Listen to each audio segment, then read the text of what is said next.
RPJM ini wajib selesai di bulan Juli. Jangan sampai PAPBDes melebihi bulan Oktober. Tidak boleh sakit, tidak boleh cuti. Dilarang cuti 3 bulan ini boleh sampai akhir tahun ya.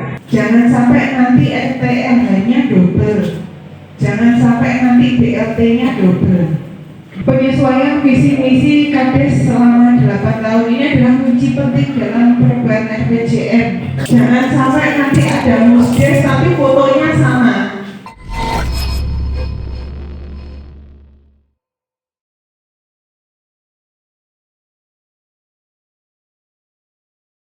Pertama yang namanya RPJM desa.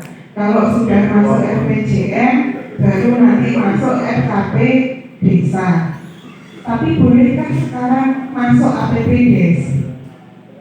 Untuk masuk APBDes menunggu PP, peraturan pemerintah, karena belum ada bagaimana mekanismenya. Tapi kalau direncanakan dulu boleh, silakan dimasukkan dulu.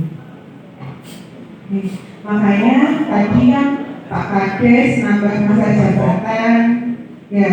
Yang pelatihan 2019 Pak Kadesnya tahun ini sudah habis RPJM-nya, mau nyusun APBD tahun depan juga butuh RPJM baru, sehingga RPJM yang jangka waktunya dari 6 tahun diubah ditambah menjadi 8 tahun. Nah, perubahannya nanti bagaimana mekanismenya? Sudah ada yang memproses perubahan RPJM Bapak Ibu? Belum. Kemarin ada loh kecamatan ada satu desa yang sudah selesai perubahan RPJM-nya jadi 8 tahun. Silakan nanti berlomba-lomba siapa yang duluan dan siapa yang duluan dapat dana desa tahap 2. Oh iya Bapak, dengan desa tahap 2 kalau dengan enggak RPJM, RKP, PAPBDes ya kayaknya juga kemungkinan kecil bisa salur.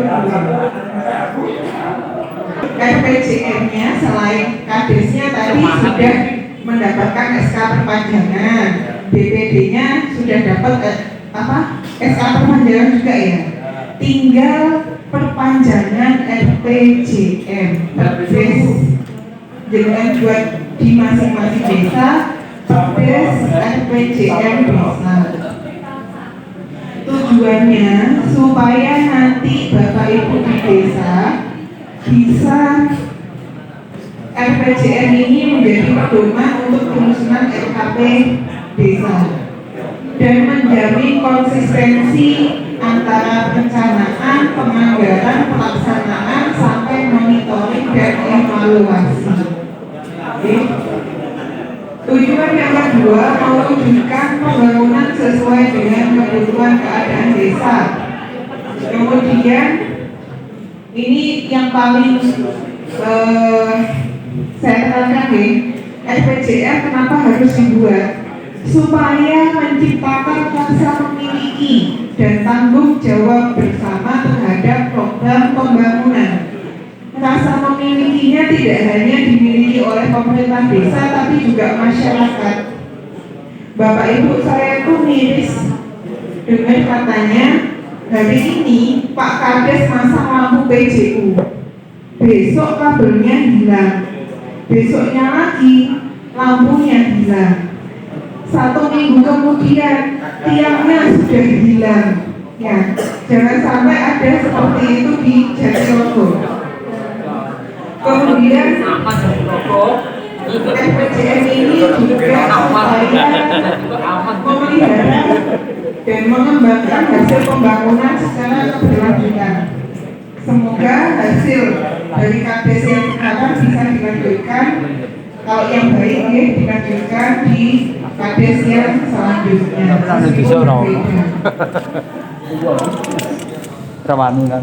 Dasar hukumnya silakan pakai dua-duanya. Alhamdulillah kok malah hilang. Kapan jadinya RPJM itu diubah? Ya sekarang kan ada tambahan masa jabatan. ada perubahan mendasar kebijakan nasional. Contohnya apa? KDRT, Koperasi Desa, sudah membentuk Bapak Ibu di Bojonegoro, di Jatirogo? Sudah ada aktanya ya? Nah, yang sudah biasanya sudah ditalami bayarnya gitu. Ada masa berlaku RPJM yang habis. Nah ini Bapak Ibu tidak hanya Pak Kades Bukades yang dilantik 2019 yang menyusun RPJM Des Perubahan, tapi juga yang dilantik di tahun 2022. Karena ada penambahan tadi dari 6 menjadi 8, tetap sama. Kemudian mekanismenya jelas ya Bapak Ibu sudah dilalui semua, mulai evaluasi, musdes, terus tim nyusun, penyelamatan kebijakan, pengesahan RPJM dan pelaporan. Ada yang tanya lagi kapan? Juni sampai September waktu untuk penyusunan RPJM desa. Tapi sudah sepakat kemarin dengan kecamatan bahwa RPJM ini wajib selesai di bulan Juli. Siap. Ya, jadi bulan ini harus kuat dan sehat gitu, lahir dan batin, karena harus selesai perdes RPJM-nya. Ya. Kenapa Bapak Ibu? Karena setelah RPJM selesai, dengan baru bisa menyusun perubahan RKP desa. Baru setelah itu buat PAP BDes. Ya. Makanya jangan sampai PAP BDes melebihi bulan Oktober.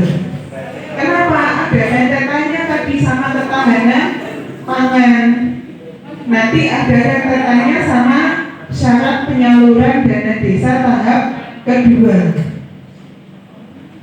Jadi Bapak Ibu setelah ini ya, bulan ini harusnya bulan Juni kemarin dengan sudah musdes. Bulan ini sudah action team-nya. Jadi nanti segera musdes, kemudian dibentuk tim ya Bapak Ibu. Timnya terdiri dari kepala desa selaku pembina, sekdes selaku ketua, dan anggotanya dari lembaga masyarakat, unsur masyarakat desa, atau juga bisa dari perangkat desa yang lain.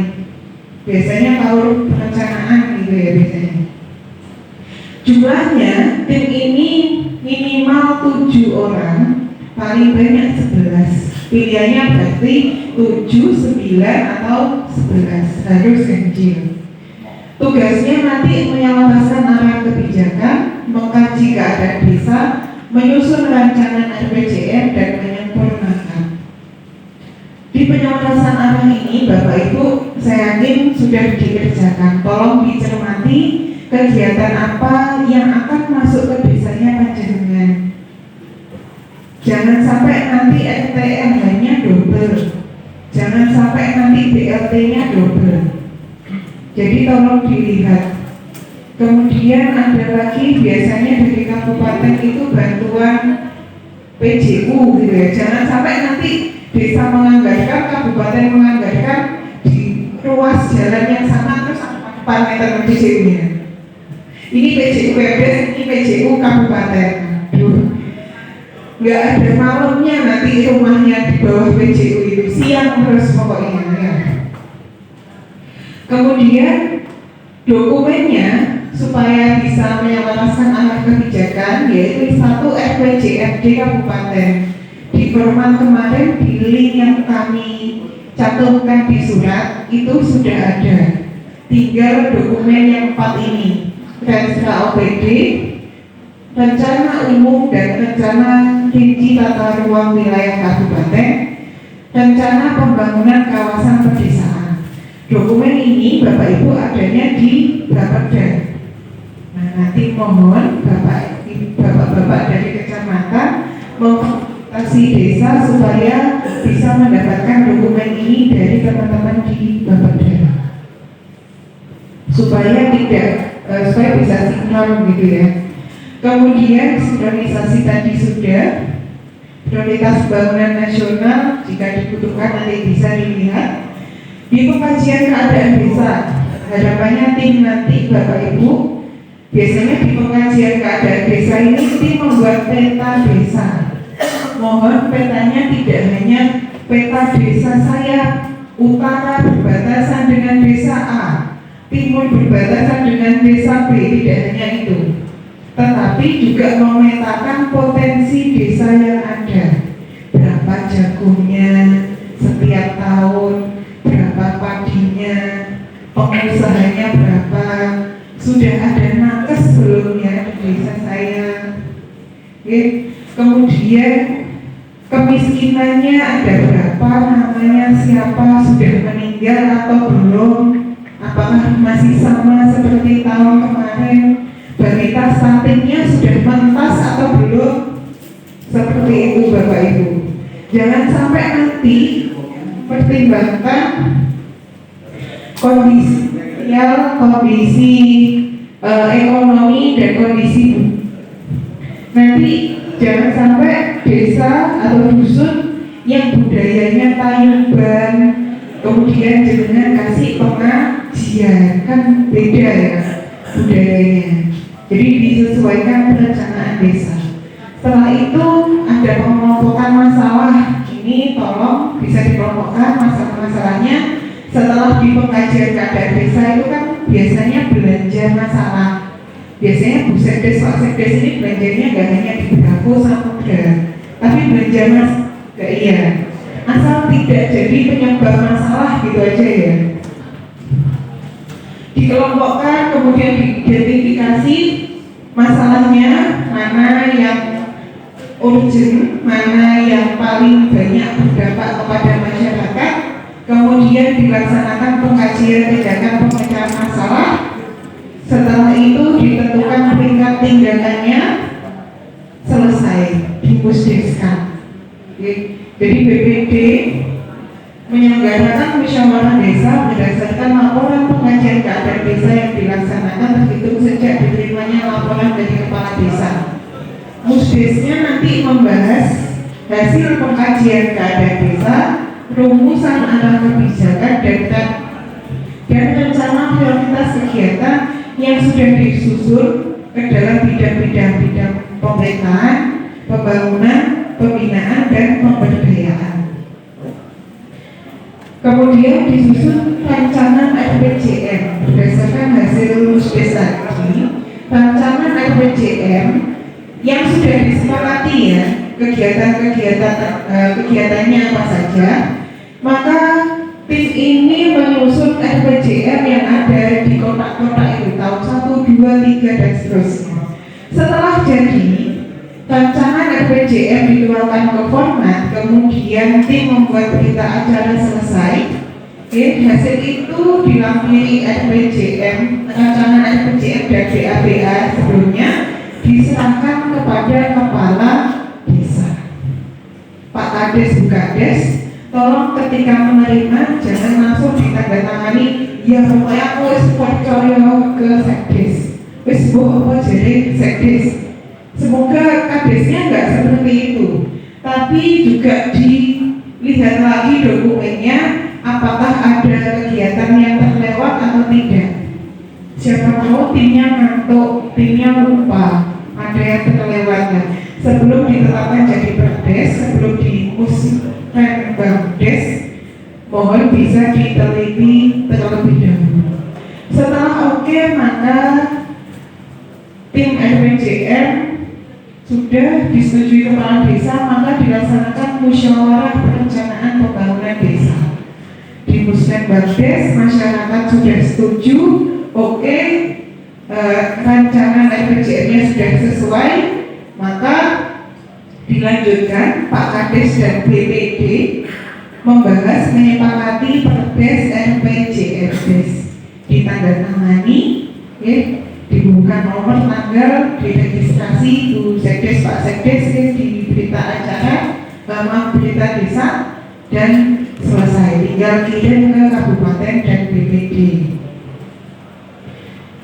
Penyesuaian visi misi Kades selama 8 tahun ini adalah kunci penting dalam perubahan RPJM yang harus diperhatikan. Penyelesaian dengan SDGs mau dibawa kemana bisa itu. Kemudian keterlibatan BPD dan masyarakat jelas yang menyelenggarakan Pusdes itu adalah Bapak Ibu BPD. Ya. Kemudian dukungan tenaga pendamping. Tenaga pendampingnya aktif bukan Bapak Ibu? Dinilai atau belum?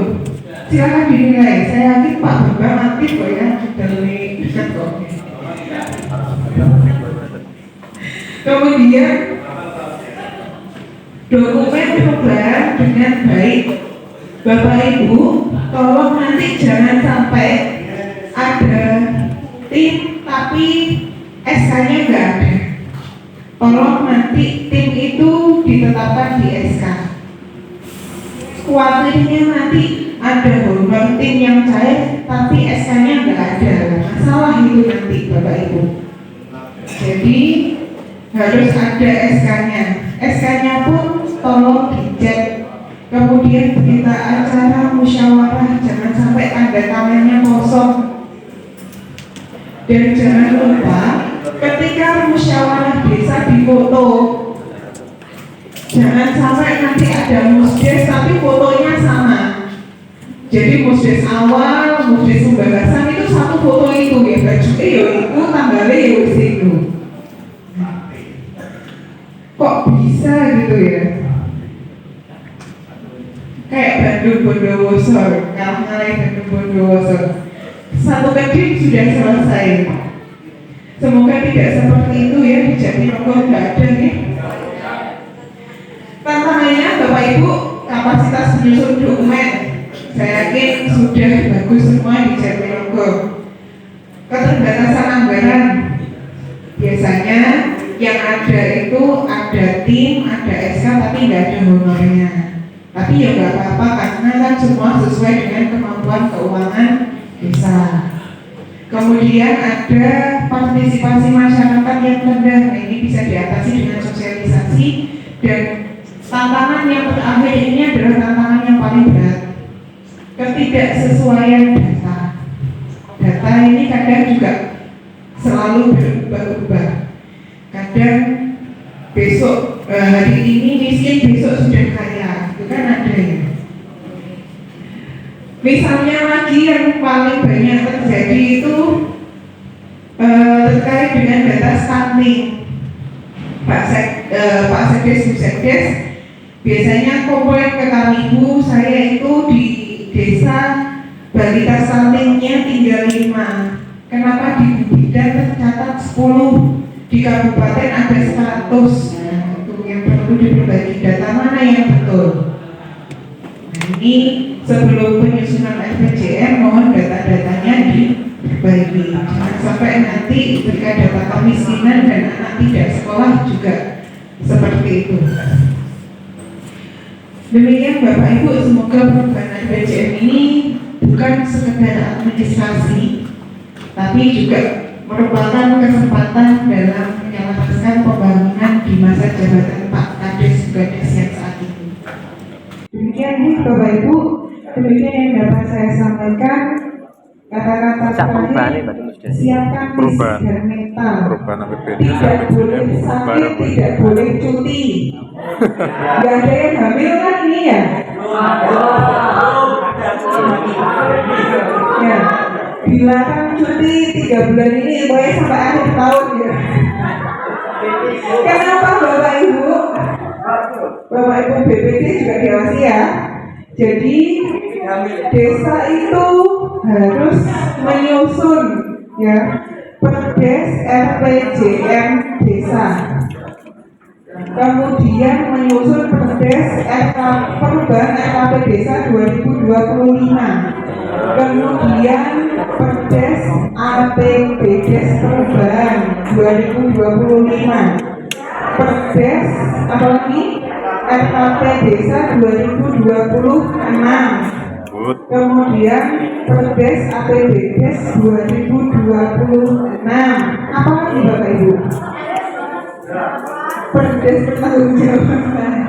Perdes penyertaan modal desa. Tadi kan sudah ditanyakan. Tetap ada perdes penyertaan modal, nggak ada diskon meskipun ini mandat. Tetap buat analisis usaha. Bagi yang belum punya BUMDes, maka Perdes pembentukan BUMDes dan ADART-nya itu ya Bapak Ibu, belum ditambahi sama buset Perdes LPJ dan lain-lain dan kawan-kawannya. Itu nih makanya nggak boleh sakit, nggak boleh cuti dulu, jangan izinkan cuti ya Pak ini ya Perdesnya. Demikian Bapak Ibu yang dapat kami sampaikan. Apabila ada kekurangan saya mohon maaf, kalau ada kelebihan mohon dikembalikan. Akhir kata, wabillahi taufiq wal hidayah. Wassalamualaikum warahmatullahi wabarakatuh.